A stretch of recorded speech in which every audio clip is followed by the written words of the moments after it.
നിങ്ങളുടെ favourite shows ഇനി ഒരിക്കലും മിസ്സാവില്ല. ഇപ്പോൾ C5 കാണും നിങ്ങളുടെ ഫേവറേറ്റ് ഷോസ് തികച്ചും സൗജന്യമായി. ധനുഷിനെ പുറത്തിറക്കി തരണം. എനിക്ക് അവനിലത് പറ്റില്ല നന്ദേട്ടാ. എന്നൊന്ന് മനസ്സിലാക്ക്. നമുക്ക് ഈ വിഷയം നാളെ സംസാരിക്കാം. ഇപ്പൊ ഇതിനെ കുറിച്ച് സംസാരിച്ചാ ശരിയാവത്തില്ല. നീ കിടന്ന് ഉറങ്ങ്. എനിക്ക് മനസ്സിലായി നന്ദേട്ടനെ എന്താ ഇങ്ങനെ പറഞ്ഞെന്ന്. ഞാൻ ഫിറ്റാന്ന് കരുതിയിട്ടല്ലേ. എന്നാ നാളെ ഞാൻ പറയാൻ പോകുന്നത് ഇത് തന്നെയാ. മദ്യത്തിന്റെ അബോധാവസ്ഥയിലല്ല നന്ദേട്ടാ ഞാൻ ഈ സംസാരിക്കുന്നേ. എനിക്ക് അവൻ അത്രയ്ക്ക് ഇഷ്ടമായതുകൊണ്ടാ ഞാൻ ഇങ്ങനെ നിന്ന് പറയുന്നേ ഉള്ളൂ. സത്യം പറഞ്ഞ മനസ്സ് നുറുങ്ങിപ്പോകുന്നുണ്ട്. ഞാൻ പറഞ്ഞിട്ടാണെങ്കിൽ ഇവിടെ ആർക്കും മനസ്സിലാവുന്നില്ല. പിന്നെ എങ്ങനെയാ എല്ലാരും എന്റെ മനസ്സ് കാണുന്നേ? ഞാൻ കോളേജിലൊക്കെ പഠിക്കുന്ന സമയത്ത് ഫ്രണ്ട്സ് എന്നെ കളിയാക്കാറുണ്ട്. 3 ആങ്ങളമാരുടെ പൊന്നു പെങ്ങളെന്നൊക്കെ പറഞ്ഞിട്ട്.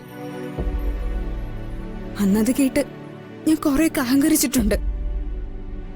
അതിന്റെ ശിക്ഷയാണെന്ന് തോന്നുന്നു ഇപ്പൊ ഈ കിടന്ന് അനുഭവിക്കുന്നത്. ഈ നിമിഷം വരെ എന്നെ കുറ്റപ്പെടുത്താനല്ലാതെ ആരും ഇങ്ങോട്ട് വന്നിട്ടില്ല. അതിൽ കുറച്ചെങ്കിലും എന്നോട് ദേഹ കാണിക്കുന്നത് നന്ദേട്ടന.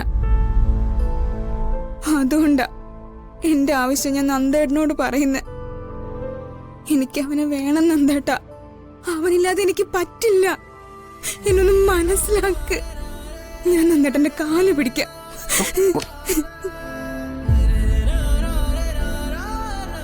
അവൻ ജയിലിൽ കിടക്കുന്ന ഓരോ നിമിഷവും തകരുന്നത് ഞാന്. അവനില്ലെങ്കിൽ എന്റെ ജീവിതത്തിൽ വേറെ ഒന്നുമില്ല. അവനെ കാണുന്നതാ എന്റെ സന്തോഷം. അവന്റെ ഒപ്പമുള്ള ജീവിതം എന്റെ സമാധാനം.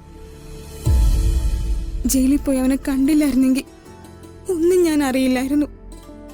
എല്ലാവരെയും പോലെ മനസ്സിൽ അവനെയും ശപിച്ച് ഞാൻ കഴിഞ്ഞുകൂടുമായിരുന്നു. ഞങ്ങളുടെ സ്നേഹത്തിന്റെ ശക്തി കൊണ്ട് ഈശ്വരന എല്ലാം എനിക്ക് ബോധ്യപ്പെടുത്തി തന്നത്.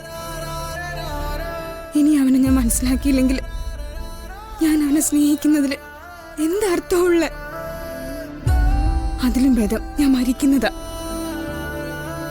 ഈ മദ്യത്തിന്റെ ധനുഷിനോടുള്ള സ്നേഹത്തിന്റെ ബലം മതി എനിക്കതിന്. കോടതിയിൽ കൊണ്ടുവരുമ്പോ ജാമ്യം കിട്ടുമെന്ന അവൻ എന്നോട് പറഞ്ഞ്.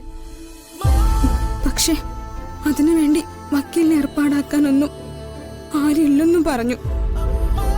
അവൻ അനാഥനാ നന്ദേട്ട. ആരുമില്ലാത്തവനാ. പക്ഷെ അവന് ഞാനുണ്ടെന്ന് ഉറപ്പ് കൊടുത്തിട്ടാ ഞാൻ ജയിലിൽ നിന്ന് വന്നത്. ആ ഉറപ്പ് പാലിക്കാൻ പറ്റാതെ വന്ന എന്റെ ധനുഷിനെ ശിക്ഷിച്ച് അവൻ തിരികെ ജയിലിലെത്തുന്നതിന് മുമ്പ് നന്ദേട്ടന്റെ സ്നേഹമോൾ ആത്മഹത്യ ചെയ്യും. ഇത് മദ്യത്തിന്റെ ലഹരിയിൽ ഞാൻ പറയുന്നതല്ല. ഞാൻ ചെയ്യൂന്ന് പറഞ്ഞ ചെയ്തിരിക്കും. ധനുഷിന് വേണ്ടി ആകുമ്പോ ഒരു കുറ്റബോധം ഇല്ലാതെ ഞാനത് ചെയ്യും.